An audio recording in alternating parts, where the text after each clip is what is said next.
It is beautiful today. Crazy weather. Here's what I got, and hopefully you can understand this. So I started off, I put, I was going to do a beam. I was going to cut this all out and make a hand hewn beam. The more I looked at it, the more I realized this is not really worth it, and you're not going to see any of it anyhow. So originally I had this 2x4, or well, I'm sorry, a 2x8, and I was going to lay it down on the sill plate, but you can see back in here it raises up, it steps up. So whatever Pat did to what they had before, there was 3/4 of a difference. So I slid a 3/4 board, so that's why there's doubled up foam. I'm going to clad this on the outside, so it'll be sealed whenever it's all done. But the original notches in these why can't I talk? Yeah, and these floor joists were notched out, so another piece of 3/4 fit on there, and it pretty much filled it in. Now some of these were a little softer than others, so I had to shim it a little bit. I hammered on some shims inside, and I even had to do let me get down there and I'll show you. Anyway, that way everything is actually sitting on there. I'll show you what I'm doing on the inside to make it even stronger. I think this will work out pretty good. So like I hammered a wedge in there so that it's tight, and I'm going to clad all this and beef it out, make it look better. Anyway, but on the inside I notched a 2x8 out to fit perfectly in there, nice and tight. So these should be actually carrying the load, and any of that punked out bit at the end, I'm not going to worry about it. And this one here, it's actually pretty solid, and it's right into the header or the beam. I know there's a seam here, and this is only a 2x running across here, but this thing's been pretty much secured all these years. I don't think it's going to go anywhere. I'm also going to, as I did here, fill in this void. So I'm going to put another one right across here. I'm going to put a piece right in here and block this whole thing out in one piece, and then make another blocker for there. That should seal all that out. And then on the outside, well, we'll see what we get to, but we'll probably knock a little of that out, put a board in there, and then I'm going to put a board sticking out right over here. It'll come out past this brick mold. It'll be sitting right on the brick here, and it'll go across. So it may end up being a 2x10, something like that. We'll see how that works out.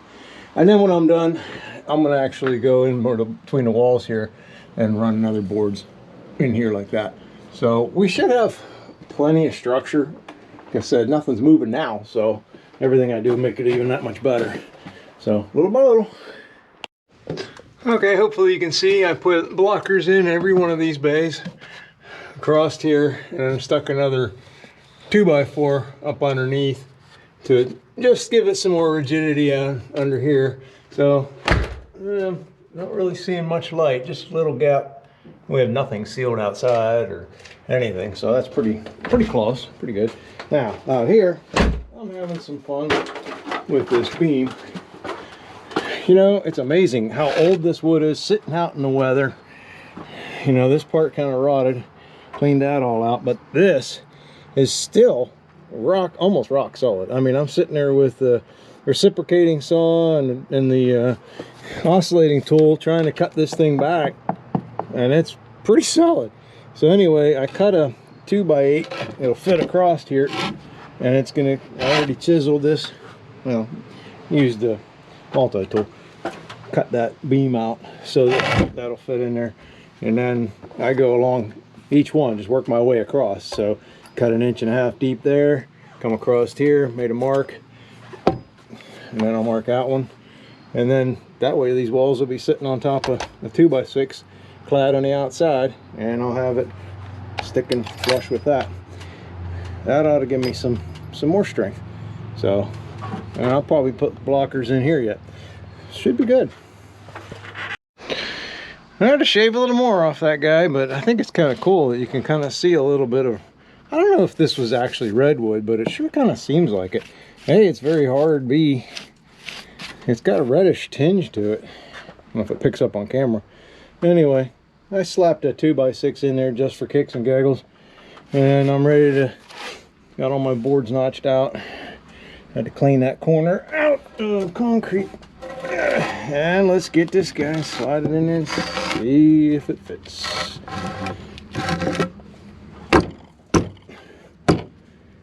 There we go. It's as good as we can do. I mean, hey, this guy's sitting solid here. That guy, well, we'll sister these up and attach it. I'll put block right here, and then we'll sister it. I gotta be good and solid. I'm liking it so far. It's coming together. It ain't going nowhere now.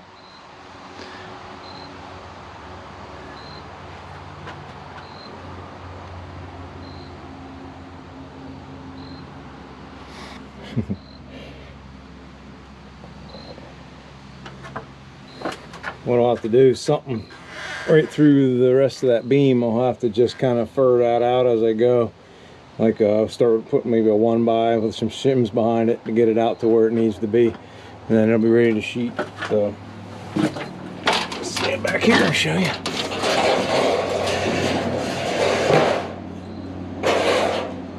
Boy, the squirrels are nasty. They make an awful lot of noise. Oh, Mighty Mouse. Okay. I gotta see if I have some sheeting and maybe I can sheet this in. That'd be nice. Get it weathered in. Well, it may not be pretty, but at least it's better than looking at it what we have been looking at.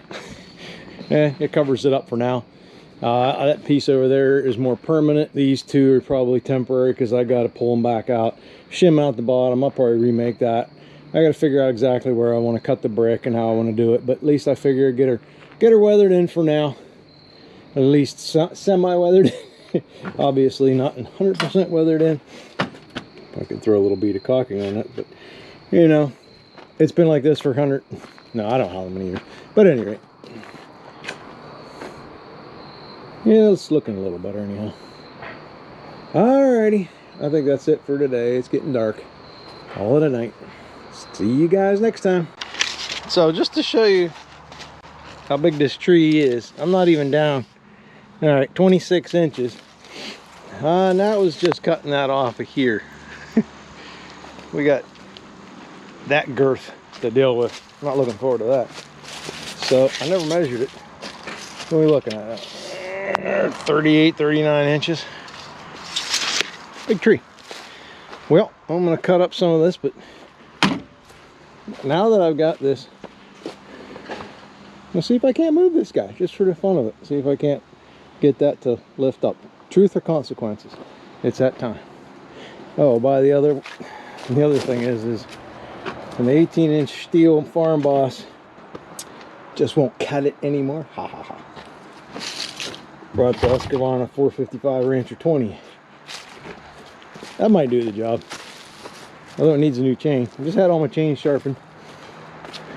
I use carbides for my, well, not the Husqvarna, but the other one has carbides.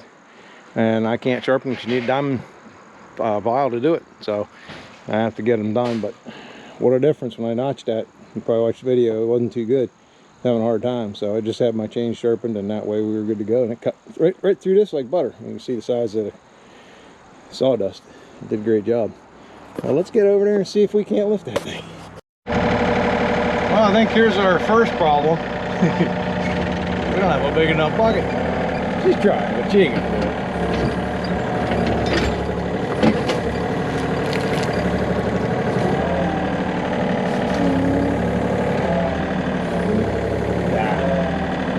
I didn't think she would. But hey, give it a try.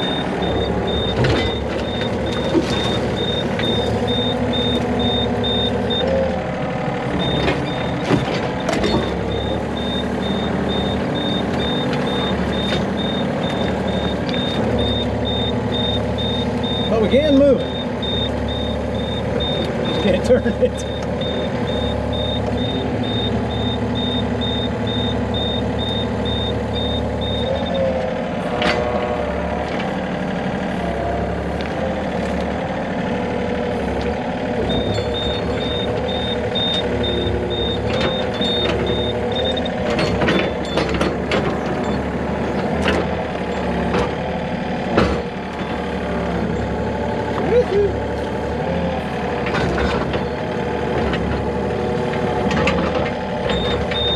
Having fun.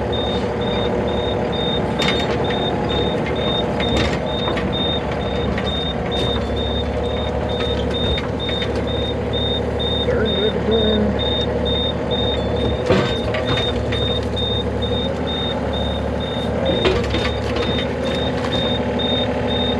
Basically what it comes down to, I want to kind of get this out of the road.